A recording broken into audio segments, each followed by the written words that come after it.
Students, Hindi learning channel में आपका स्वागत है। आज क्लास 10 कोर्स से चैप्टर 2 तुलसीदास पार्ट 2 लेकर मैं आपके सामने प्रस्तुत हुई हूँ। पहली वीडियो में मैंने आपको 60 एमसीक्यूज दिए थे और पहली 3 काव्यांश की व्याख्या कर दी थी। इस वीडियो में मैंने इस चैप्टर के बाकी 3 काव्यांशों की व्याख्या करने के साथ साथ काव्यांश पर आधारित अर्थ ग्रहण संबंधी प्रश्न उत्तर दे दिए हैं, एक्स्ट्रा इंपॉर्टेंट क्वेश्चंस दे दिए हैं। इसके अलावा बुक की एक्सरसाइज के सारे क्वेश्चंस सोल्व करके प्रोवाइड करवा दिए हैं। तो मुझे नहीं लगता कि इस चैप्टर का कुछ भी अंश ऐसा बचा होगा जो मैंने अपनी वीडियो में कवर ना किया हो। चलिए स्टूडेंट्स, शुरुआत करते हैं फोर्थ काव्यांश कोसिक सुनहु मंद जेहू बालकू से। ओके, कोसिक सुनहु मंद येहू बालकू, कुटिलू काल बस निज कुल घालकू। अब इसमें तुलसीदास का जो महाकाव्य है रामचरितमानस, जिसके बालकंड से ये पंक्तियां ली गई हैं, उसमें शिव धनुष टूटने के अवसर पे जो परशुराम और लक्ष्मण का संवाद हो रहा है, उस टाइम पर परशुराम जी ने बात क्या की आगे। परशुराम क्या बोले कौशिक जी को, और कौशिक यहां किसे कहा गया? विश्वामित्र जी को। परशुराम बोले कौशिक सुनहु, हे विश्वामित्र सुनो, मंद येहू बालकू, यह बालक सुनो, यह बालक बड़ा ही मंद बुद्धि है, कुबुद्धि है। ठीक है, कुटिलू कुटिल है, कुटिलू मतलब कुटिल है, दुष्ट है। ये बाल जो है बड़ा टेढ़ा है, कठोर है। कालबस निज कुल घालकू, कालबस मतलब काल के वश में होकर ये क्या कर रहा है? निज कुल, अपने कुल का नाश करने वाला ये बालक बड़ा मूर्ख है। तो परशुराम विश्वामित्र से कह रहे हैं, हे विश्वामित्र सुनो, ये बालक बड़ा ही कुबुद्धि है, बड़ा ही कुटिल है, काल के वश में होकर ये अपने कुल का घातक बन रहा है। भानु बंसरा केस कलंकु, निपट निरंकुशु अबुदुक असंकु। भानु बंस, भानु का मतलब सूर्य, बंस मतलब वंश, सूर्य वंश। राकेश मतलब चंद्रमा, निरंकसु मतलब मनमानी करने वाला, निरंकसु मतलब मनमानी करने वाला, निपट मतलब निरा, कलंकु मतलब दाग, अबुदु मतलब मूर्ख इंसान, असंकु मतलब निर्भीक। अब क्या बात करेंगे? भानुवंश, कहते ये सूर्यवंश रूपी राकेश मतलब पूर्ण चंद्र कलंकु का कलंक है। ये कौन है? ये जो लक्ष्मण की बात कर रहे हैं परशुराम जी कि ये सूर्यवंश में पैदा हुआ लेकिन पूर्ण चंद्र का क्या है? ये कलंक है। निपट निरंकुशु, ये बिल्कुल उद्दंड बालक है, मूर्ख है, निडर है। असंकु होता है शंका रहित, अबुद्धू होता है मूर्ख इंसान। तो ये कहते हैं ये बिल्कुल अबुद्धू बालक है, यानी कि मूर्ख है। असंकु मतलब निडर बालक है, किसी से नहीं डरने वाला। काल कबलु होई छन माही, कहो पुकारी खोरी मोही नाही। काल कबलु, काल कबलु का मतलब यहाँ क्या बताया गया है? काल का निवाला, काल का ग्रास बन जाना। काल कबलू हुई छन माही, छन माही मतलब पल भर में, छन में। क्या कहता है? कहो पुकारी खोरी मोही नाही, खोरी मतलब दोष, मोही मतलब मेरा। तो क्या कह रहे हैं? अभी क्षण भर में ये बालक क्या बन जाएगा? काल का ग्रास बन जाएगा, यानी कि मुझसे ये मारा जाएगा। काल कबलू मतलब काल का ग्रास बन जाएगा अभी ये बालक, क्षण भर में। कहो पुकारी खोरी मोही नाही, और फिर मैं पुकार कर कह देता हूं, फिर मुझे दोष मत देना। परशुराम जी विश्वामित्र से कह रहे हैं कहो पुकारी, मैं पुकार के कह देता हूं, खोरी मोही नाही, फिर मुझे दोष मत देना। तुम हट कहू जो चहियो भारा, कही प्रताप बलु रोषु हमारा। तुम हट कहू, हट कहू मतलब रोके, जो चहू उबारा, उबारा मतलब बचाना, और जो मतलब यदि। तो कह रहे हैं यदि तुम इसे बचाना चाहते हो तो इसे क्या करो? कही प्रतापु बलु रोषु हमारा, तो इसे हमारे बल प्रताप और क्रोध के बारे में बताकर रोक लो, इसे मना कर दो। तो ये परशुराम विश्वामित्र से कह रहे हैं कि अगर तुम लक्ष्मण को मेरे गुस्से से बचाना चाहते हो तो मेरे बल के बारे में इसे बताओ, मेरे क्रोध के बारे में बताओ, मेरे प्रताप के बारे में बताओ, और इसे रोक लो, इसे मना कर दो, आगे कुछ बोले ना। तब लक्ष्मण जी क्या बोले, सुनिए ध्यान से। लखन कहे मुनि सुजसु तुम्हारा, तुम ही अशत को भरने पारा। अब लक्ष्मण जी ने कहा कि हे मुनि, सुजसु तुम्हारा, आपके सुयश का तुम ही अछत को भरने अपारा। तुम ही अछत को, अछत मतलब छोड़कर, भरना मतलब वर्णन। कहते हैं आपके सुयश का आपके रहते दूसरा कौन वर्णन कर सकता है?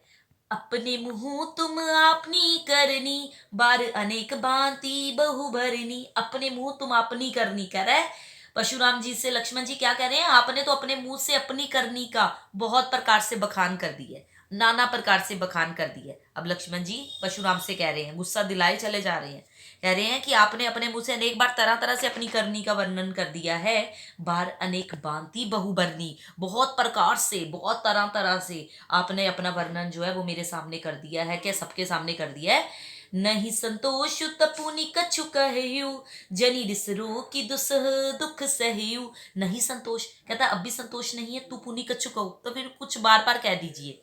कहता है कि इतने पर भी अगर आपको संतोष नहीं हुआ तो फिर से कुछ कह डालिए। जनिरिस रोकी दुस दुख सहु, तो रोष रोक कर, अपना गुस्सा रोक कर असह्य दुख मत झेलिए। जो दुख सहन नहीं हो सकता उस दुख को मत झेलिए।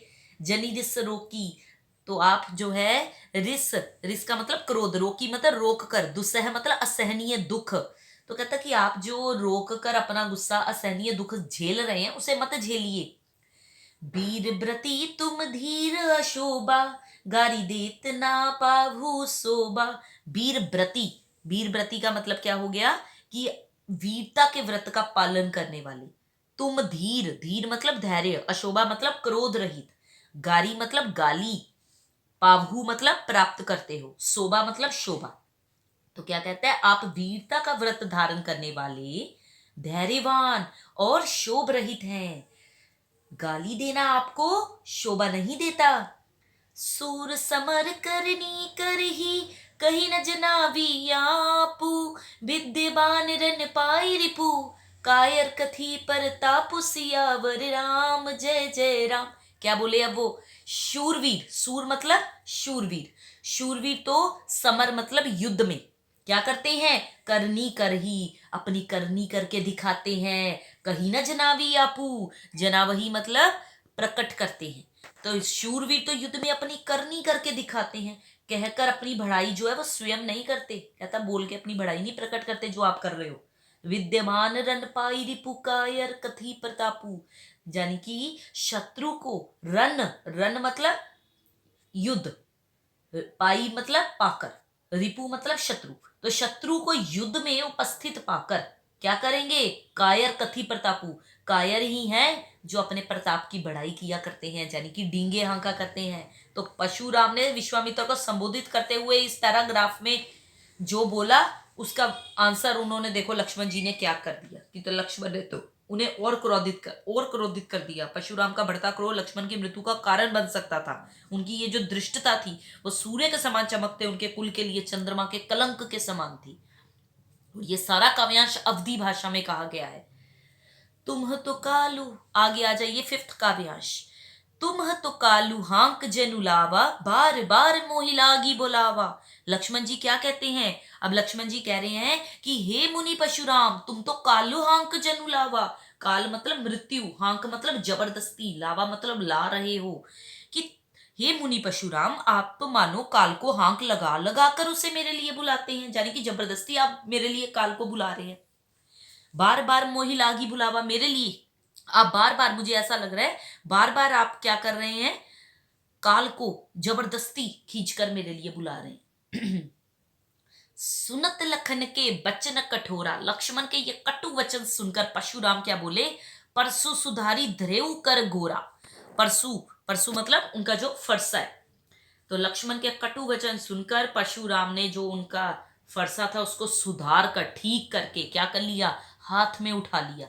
द्रेऊ कर, कर होता है हस्त, हस्त मतलब हाथ, द्रेऊ मतलब, द्रेऊ का मतलब हो गया पकड़ लिया। उन्होंने सीधा करके धारण कर लिया उसको, अपने फरसे को। अब जनी देई देस दोसु मोहि लागू, कटुबादी बालकू बद योगू। अब जनी, अब जनी देई दोसु मोहि लागू, कहता कि दोसु होता है दोष, मोही मतलब मुझे, कटुवादी का मतलब कटु वचन बोलने वाला। तो अब परशुराम क्या बोले? ये कटुभाषी बालक वध करने के योग्य है। वो बोले अब जनी दे दोसु मोही लागू, अब आप लोग मुझे दोष मत देना। वो सबसे कह रहे हैं, वे बोले अब जनी दे दोसु मोही लागू, अब आप लोग मुझे दोष मत देना। कटुवादी, ये कटुभाषी जो बालक है ना, ये वध करने लायक है। बाल बिलो की बहुत मैं बांचा, भांचा क्या होता है? बाल बिलो की बहुत में भांचा, कहता बहुत देख लिया मैंने इसको। कैसे कह रहा है? बाल बिलो की बहुत में भांचा, अब ये उम्र निहार बा सांचा। कह रहा इसे बालक जानकर, बिलो की मतलब जानकर, मैंने बहुत, बांचा मतलब बचा लिया, इसे बालक जानकर मैंने बहुत बचाया। अब ये हूं मरनी हार बा सांचा, अब ये सचमुच मरने के लिए व्याकुल हो रहा है, आतुर हो रहा है, अब सचमुच में ये मरने वाला है। कौशिक, आगे विश्वामित्र जी फिर से, कौशिक मतलब विश्वामित्र जी।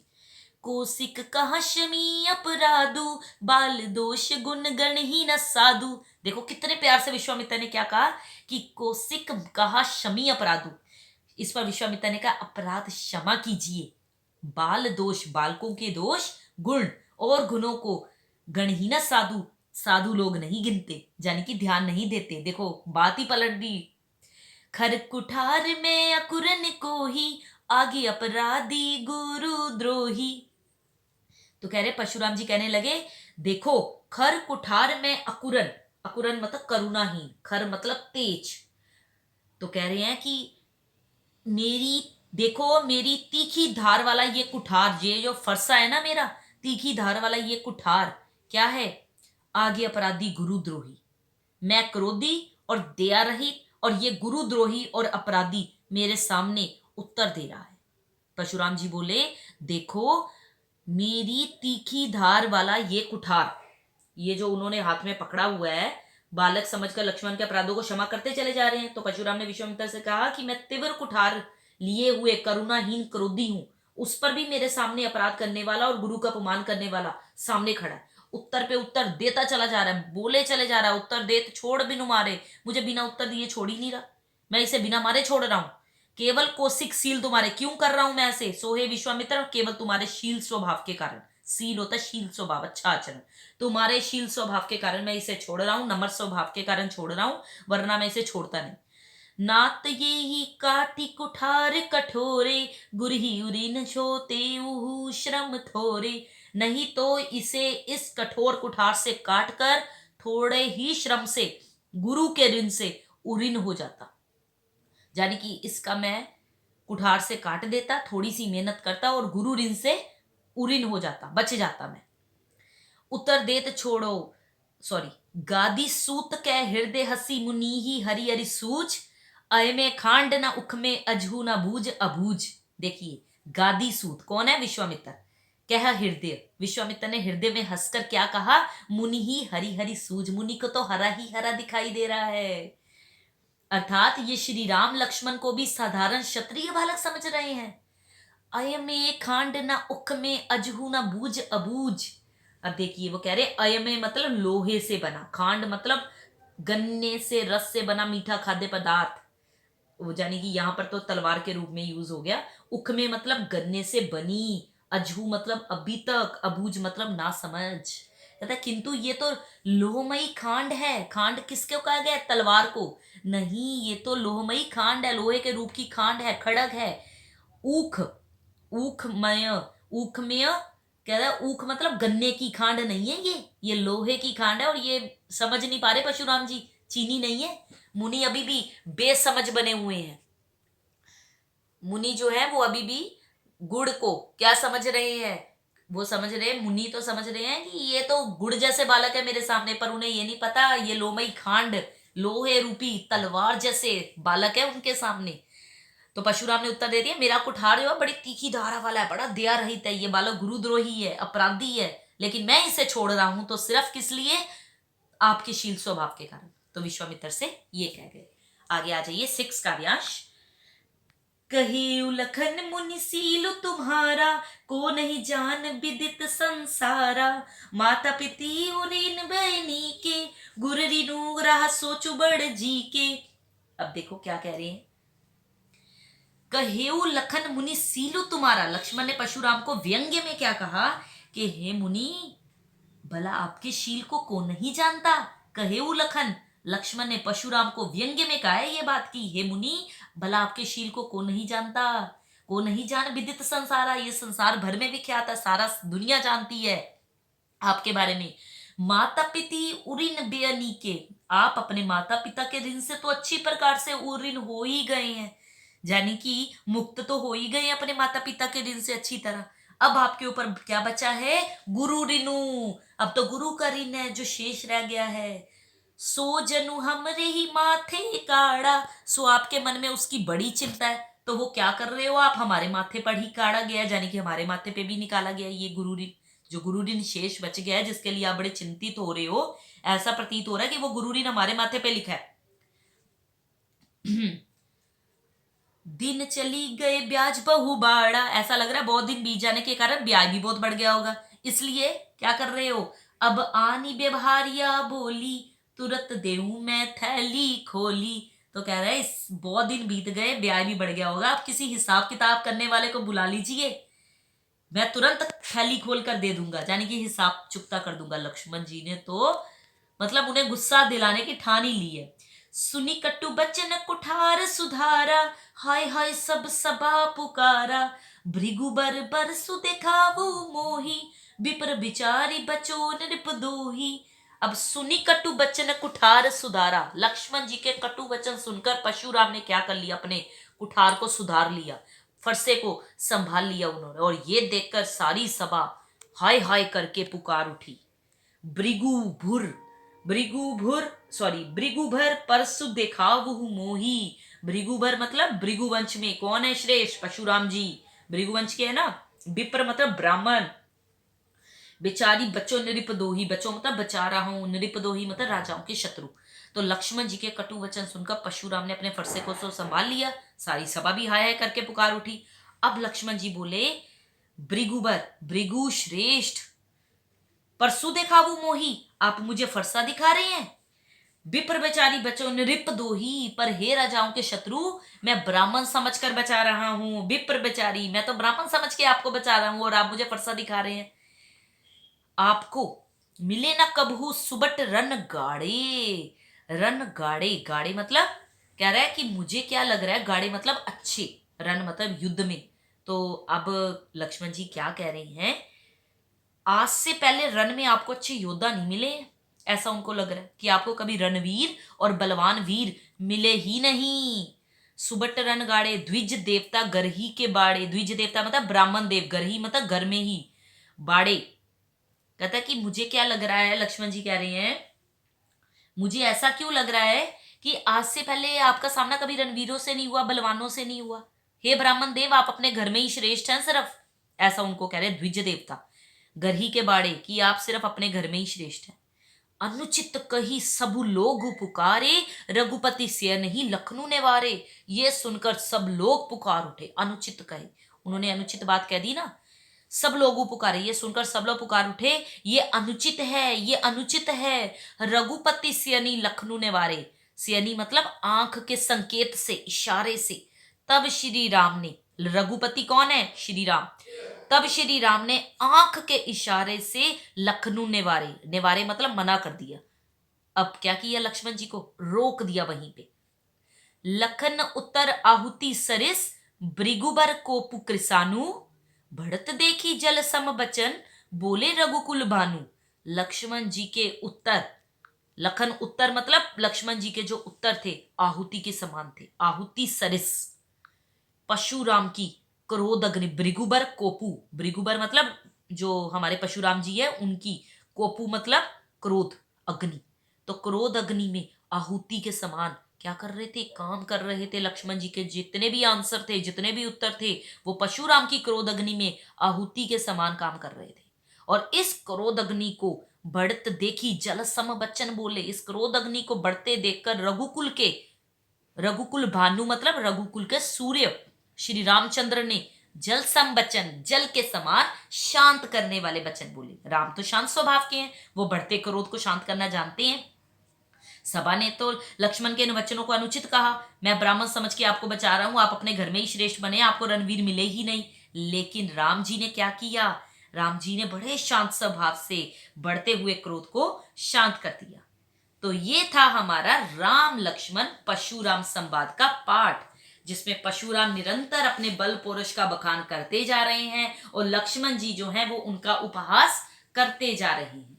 और इसी क्रम में लक्ष्मण परशुराम से क्या क्या कहते हैं हमने फर्स्ट काव्यांश में पढ़ा, सेकंड में पढ़ा, थर्ड में पढ़ा, फोर्थ में पढ़ा, फिफ्थ में पढ़ा, सिक्स में पढ़ा। तो ये हमारे 6 के 6 काव्यांश हो गए पूरे। और मुझे लगता है मैंने बहुत ही आसान तरीके से आप लोगों को एक एक वर्ड की एक्सप्लेनेशन के साथ समझाया है। बहुत इजी तरीके से इस पाठ को समझिएगा, सुनिएगा और इसके सारे क्वेश्चन आंसर्स जो मैंने इस वीडियो में दिए हैं उन्हें पढ़ के देख लीजिएगा और अपनी भाषा में लिखने की कोशिश कीजिएगा।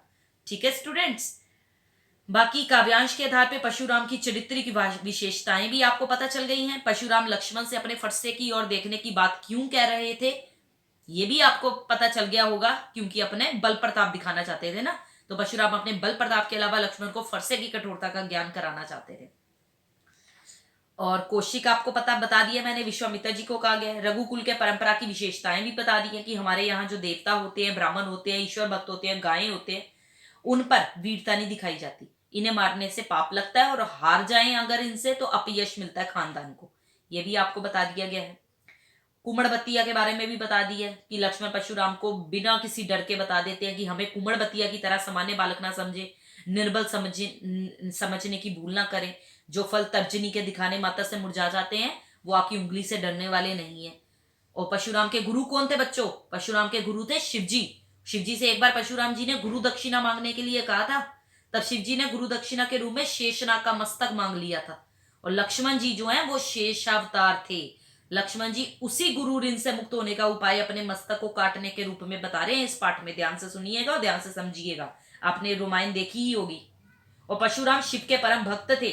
सीता स्वयंवर के समय श्री राम ने शिव धनुष तोड़ दिया था और धनुष टूटने से परशुराम क्रोधित हो गए थे। लक्ष्मण का क्रोध जो थे, गुस्सा जो थे वो बढ़ाते चले जा रहे थे। लक्ष्मण की विशेषताएं भी आपको पता चल गई होंगी पाठ में, और राम की विशेषताएं भी पता चल गई होंगी। राम निडर जरूर हैं, साहसी हैं, धैर्यवान हैं, लेकिन अत्यंत विनम्र हैं, मृदुभाषी हैं, आज्ञाकारी हैं। और जो लक्ष्मण है वो बिल्कुल विपरीत, उनका स्वभाव तो तर्कशील है, बस तर्क करते रहते हैं। वो क्रोधी स्वभाव के हैं, व्यंग करने में निपुण है और बोलने में तो कूट कूट के वाक्पटुता भरी हुई है उनमें। बाकी कोई भी संवाद जो भी लक्ष्मण परशुराम का आपको अच्छा लगा हो उसे अपने शब्दों में लिखिएगा। संवाद शैली आपको पता ही है, 10th क्लास के स्टूडेंट्स हो, संवाद शैली, संवाद कैसे करते हैं एक दूसरे से, वैसे लिख दीजिएगा। वैसे आपको एक एग्जाम्पल मैंने दे दिया है, लेकिन आप अपना भी संवाद शैली में अपना भी कोई अंश आपको अच्छा लगा हो तो उसे पेश कीजिएगा। वीर योद्धा की विशेषताएं बता दी हैं। साहस और शक्ति के साथ विनम्रता हो तो बेहतर है, इस कथन पर अपने विचार प्रकट करें, ये भी आपको मैंने बता दिए। इस पाठ के सारे अलंकार जितने भी कवर हो पा रहे थे वो इस वीडियो में मैंने कवर करके आपको बता दिए, कौन कौन सी लाइन में कौन सा अलंकार आया है। बस स्टूडेंट्स, जल्दी ही मिलते हैं आपको अगले चैप्टर के साथ, और आपका अगला चैप्टर होने जा रहा है मानवीय करुणा की दिव्य चमक। जल्दी मिलते हैं आपको नई वीडियो के साथ। टिल देन आप पढ़िए, अच्छे से अपने एग्जाम दीजिए, प्री बोर्ड आने वाले हैं आपके, अच्छे से तैयारी कीजिए। और भी आपको कोई वीडियो चाहिए हो तो प्लीज कमेंट बॉक्स में लिख दीजिए, मैं वही वीडियो आपके सामने लेकर प्रस्तुत हो जाऊंगी। लेकिन अभी फिलहाल मैं आपके सामने प्रस्तुत होंगी नई वीडियो के साथ, जिसका टॉपिक रहेगा मानवीय करुणा की दिव्य चमक। मेरे ख्याल से आपकी क्षितिज बुक का लेसन है ये, मानवीय करुणा की दिव्य चमक। उसके बारे में बात करेंगे हम अगली वीडियो में। Till then, good bye students.